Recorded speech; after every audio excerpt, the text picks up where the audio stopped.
కొన్ని రోజులుగా ఎక్కడ చూసినా సాయిధన్సిక పేరు ఎక్కువగా వినిపిస్తోంది. త్వరలో ఆమె విశాల్తో కలిసి పెళ్లి పీటలు ఎక్కనున్నారు.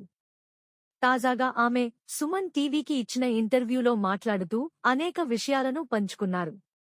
కబాలి సినిమా నాకు మంచి పేరు తెచ్చిపెట్టింది. అందుకు కారకులు రజనీ సార్, రంజిత్ సార్ అనే చెబుతాను. నేను చాలా సెన్సిటివ్గా ఉండేదానిని.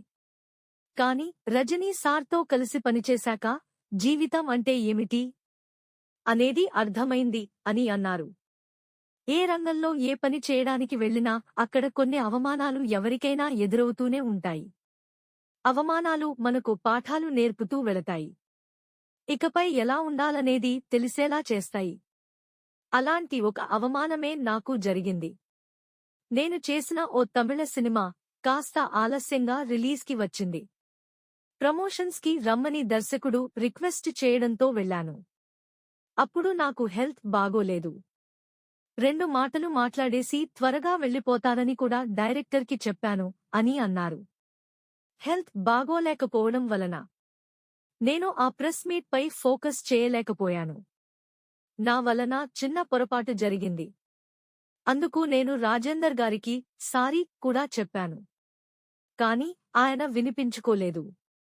ఈ విషయంపై ఇండస్ట్రీలో చాలామంది నన్ను సపోర్ట్ చేస్తూ మాట్లాడారు. కాని ఆ బాధ నుంచి నేను బయటికి రావడానికి వారం రోజులు పట్టింది. నా జీవితంలో నేను మరిచిపోలేని సంఘటన ఏదైనా ఉందంటే అది ఇదేనని చెప్పాలి. నేను చాలా పీస్ఫుల్గా ఉండాలని అనుకుంటున్నాను. అందువలన ఈ విషయంపై ఇంకా మాట్లాడలేను అని చెప్పారు. Please subscribe BCN channel. Please subscribe BCN channel. ఇందులో మీకు కావాల్సిన అన్ని రకాల హంగులు ఉంటాయి. Hi, this is MM Sri Lanka. Please subscribe to BCN channel.